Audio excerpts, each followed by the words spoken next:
دا پنځه اصول دا یاد ساتئ. اصول د هر یو فن دپاره اصول وي. علم باصول موږ هلته کوو نه اوس تعریف کې علم باصول نو چې اصول دې نه پېژندل نو هغه علم نشي پېژندلی که نه پوهېږئ پې که نه نو د دې وجې نه د دې علم تفسیر اصول چې دی نو هغه یو اصل د دې دا دی چې دعوه د صورت دعوه او موضوع د صورت دا ده دا ځکه دا ټول ځکه چې دا بیا په قرآن کې ټول قرآن په دې باندې چلیږي بیا واضح که نه نو د دې وجې نه دا اول نه زده کول د دې اصولو په کار دي. دعوه د صورت چې یو صورت کې ته شروع کوې د دې قرآن کې نو د هغه صورت ټولو دعوه به ته پېژنې چې د دې څه دعوه ده او موضوع د دې څه موضوع دعوه یو شی دی چې د دې موضوع څه ده د دې صورت مرکزي مضمون څه دی مرکزي چې ټول صورت هغه په منزله د محور شي داسې لکه دیره دیره تاسو نه دیره تاویږي چې ده چې دا صورت ټول په منزله د هغه محور شي داسې تاویږي دا پلانکې دیره دا پلانکې دا چې چا دا علم حساب یې نو هغه پوهېږئ پې که نه نو مرکزي مضمون د دغه صورت په پېژنې چې دا داسې نه چې دا داسې یعنې د ځانه الله تعالی بس داسې یو مخلوط کتاب دی دې کې خپل د دې خپل اصول دی په ترتیب سره لګېدلی دی پوهېږئ پې که نه دا بې ترتیبه نه دی ورسېږه نو چې صورت کې شروع کړئ نو اول به د هغې دعوا موضوع پېژنئ مرکزي مضمون د هغې ته مرکزي مضمون ویلی شي نو دا ټول صورت په منزله د هغه محور شي او باقي مضامین چې څومره دي دا به چکر داسې لګوي او بیا به د محور له راځي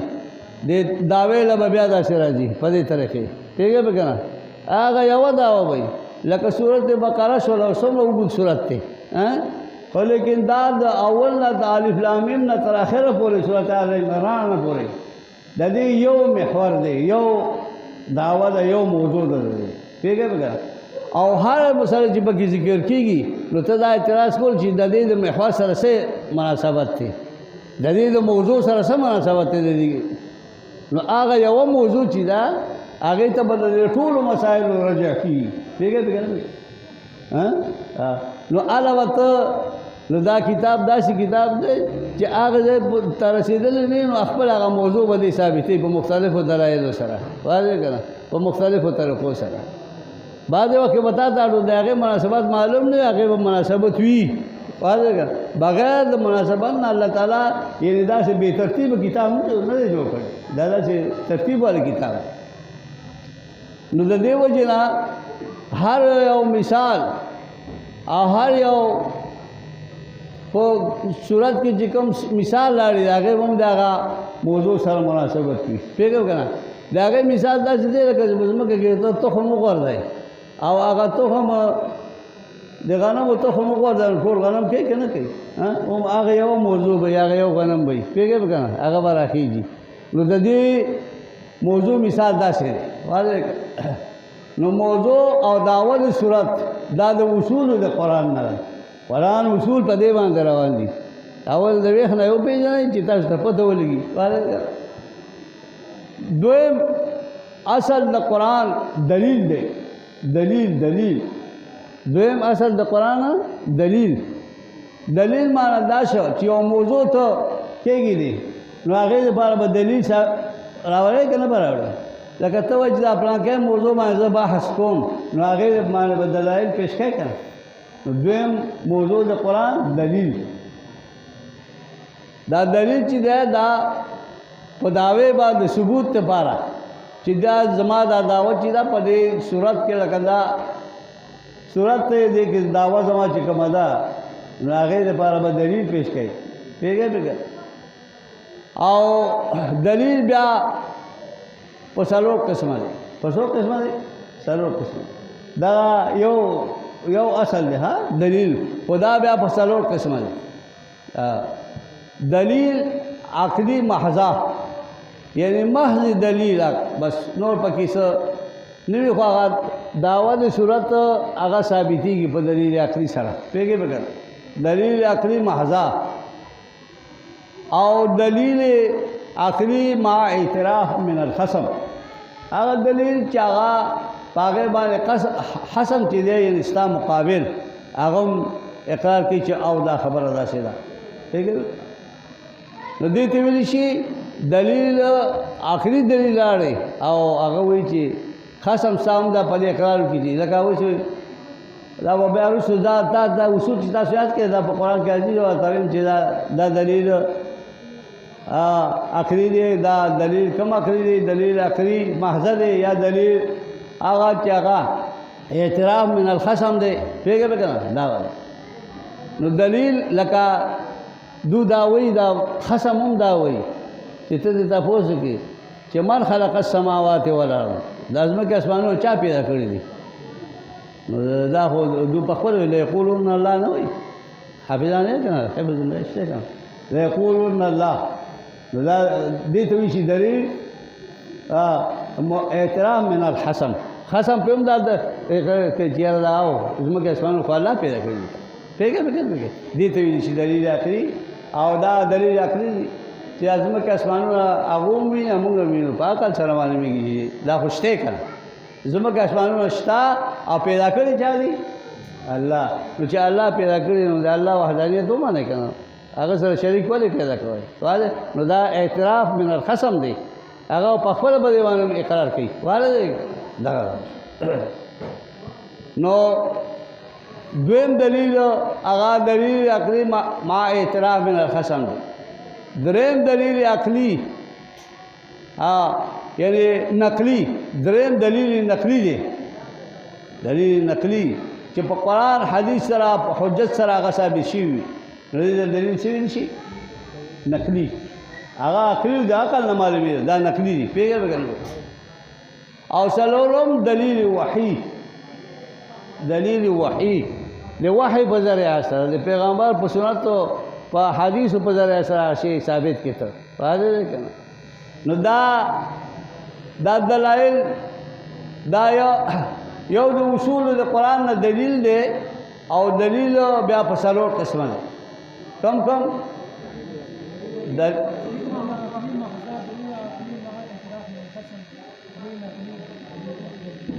دلیل وحی اخیری کی دلیل وحی دا څلور دلایل پوهېږئ به که نه پوهېږئ دا د یو اصول کې د قرآن داخلي کې دلیل دی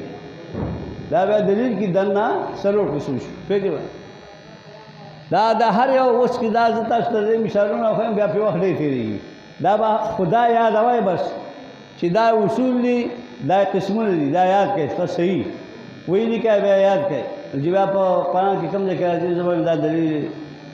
عقلی دی دا دلیل نقلی دی دا وحی دی دا اعتراف من الخصم دی پوهېږئ به که نه پوهېږئ دا ټول بیا په خپله خدا دغه یاد کړئ بس پوهېږئ درېیم دلیل چې دی نو هغې ته ویلی شي دلیل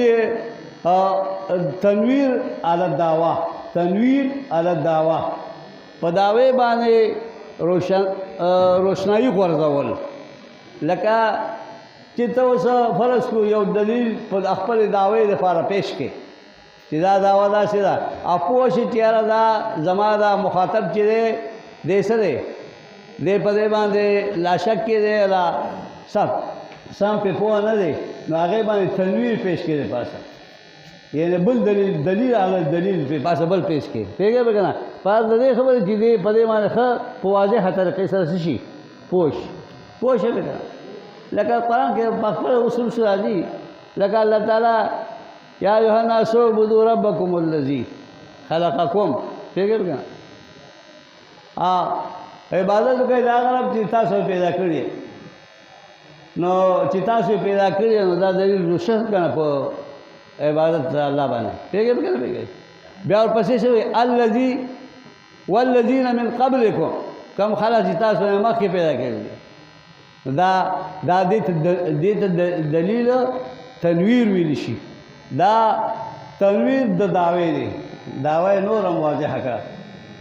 یوازې تاسو نه پیدا کړي والذین من قبلکم مخکې خلک هم پیدا کړي دي پیږې به نه پیږې ها یا ایها الناس اعبدوا ربکم الذی خلقکم والذین من قبلکم لعلکم تتقون اور پسې الذي جعل لكم الارض فراشا دا بل تنویر شه پیګه پیګه الګه لکه سره وی الګه دا خبر دی وکړه لکه روشنايي په نور موږ ورته پیګه نو الله وایي چې دا ذات عبادت کوي چې تاسو پیدا کړي مخکنی خلق پیدا کړي او تاسو لپاره غوړې د ازمکه فراشن فرش اوا او وسماء بناء دا دې ټول تنویر علی دعوه ویل شي واده په نه شي دا ټول دا اصول د قران دي کنه اصول څه کوي او ټول دلته کوم مثالونه راغلي نشو بیا په دې دا په خپل خو تاسو دا یاد کړئ بس دریم اصل چیرنو هغه تنویر علی الدلیل دی ځکه چې بعض وخت ډېر کرتے منکر د دعوی باندې هغه خبره نه تسلیم کوي نو ته به پاسه روشنايي وګورځوا نو هغه خبره هغه ته واضح شي ښه هغه کې بلاګیر شي وګورګا نو دا د دې شي تنویر علی الدلیل سلورم هغه په قران کې د اصولونو تخویف دي تخویف چې داوا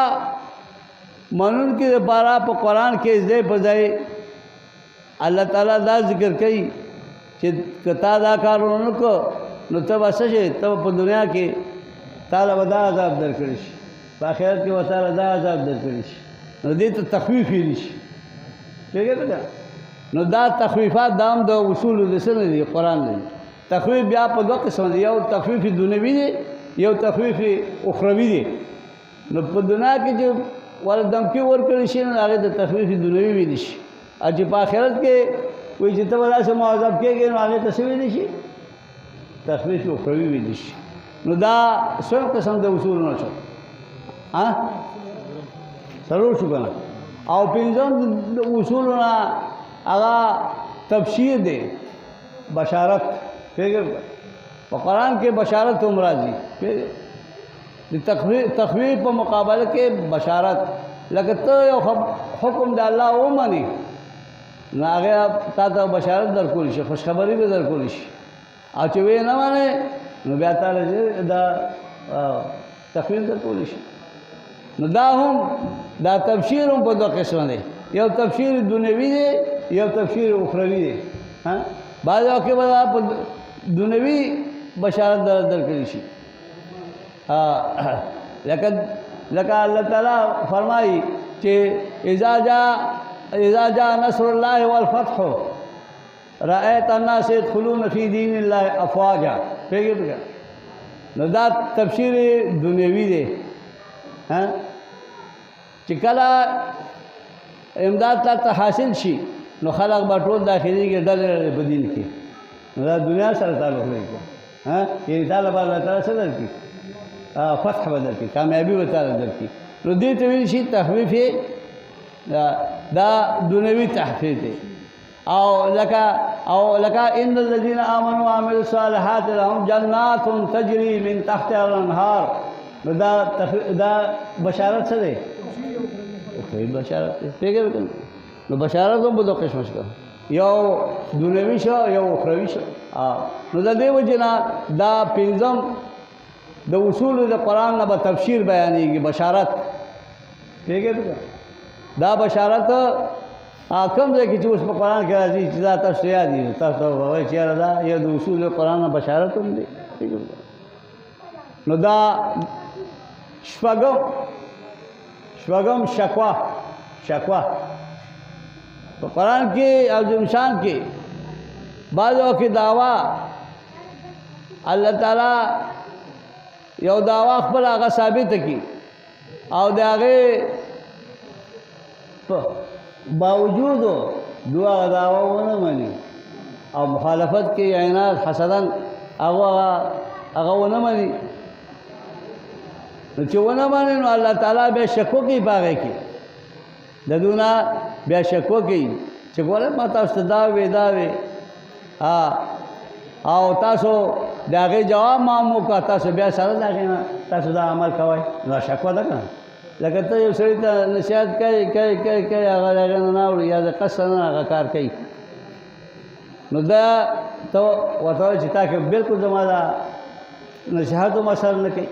نو دا شکوه ده دا هم په قرآن د اصولو نه په قرآن کې دا هم راځي فکر وکړه لکه دوی به دا وایي که نه قالوا لن نؤمن لك حتى تفجر لنا من الارض ينبوعا فکر وکړه موږ په تا ایمان نه راوړو چې ته موږ لا د دې ځمکې نه چینې راوچتې فکر چې دا په دې دا چینې راوچتې شي او اوبه راخوټېږي او یاره ستا دپاره او لکه جنت من نخیل و عنب فکر وکړه فتفجر الانهار خلالها دا سوالونه به دوی بې ځایه کور فکر وکړه نو دا ټول دا اوږد آیات دی نو الله تبارک وتعالی فرمایي چې دا ما ته هر څه اسان دي او که چېرې دا تاسو دا هم تاسو له دا یعنې هم راشي نو هم تاسو ایمان نه راوړئ ما ته علم دی په دې خبره پوهېږئ به که نه پوهېږئ ګیله کوي الله تعالی د دوی نه پوهېږئ به که نه راځي به دا ټول به راځي بیا دا به شکوه ده دا دی اووم د اصولو د قرآن نه زجر دی زجر هم ورکولی شي لکه ته بعض اوقاتو کې منکرین د دعوې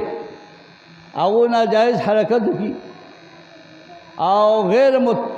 معقول یعنی اعتراضات وکړي مطالبه وکړي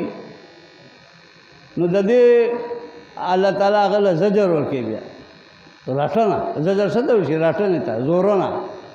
لکه شکوه خو داسې چې هغه کې زورونه نه وي خو یو ګیله غوني شکوه موږ پښتو کې ګیله ورته وایو او زجر ویلې چې رټنې ته زورنې ته چې دا کار ته ولې کوي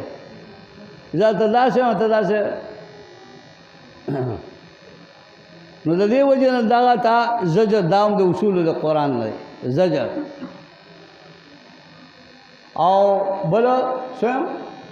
اتم تسلی نبی علیہ السلام تسلی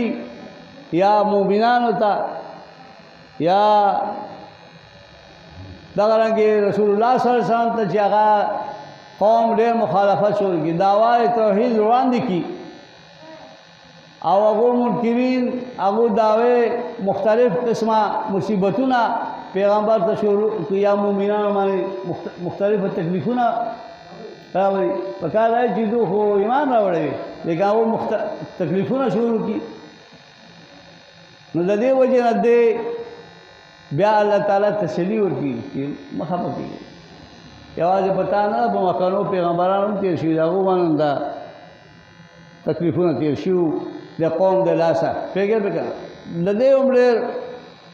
مثالونه ډېر دا ډېر په قرآن کې ډېر دا اصول دا هم ډېر دی تسلی نبی علیه الصلاۃ والسلام نهم چې دی هغه امور مصلحه چې دا دعوا چې کله ته وړاندې کې دعوا خو به یي که نه دعوا خو به ته کوې که نه خپل نو د دعوې منونکو والاو دپاره ضروري ده چې هغو په دې کې مضبوط او قائم پاتې شي پوهېږئ که لکه اوس یو مسلمانان دو خپل دین باندې ښه مضبوط پاتې شي او خو یعنی یو بل سره اتفاق او اتحاد وي نو د دې وجې نه د دوی به په دشمن باندې بیا یعنی غلبه حاصلېږي پوهېږئ که نو دا یعنی امور مصلحه چې دی نو هغه دا دي چې لکه موږ شو اتفاق او تنظیم قائمول شو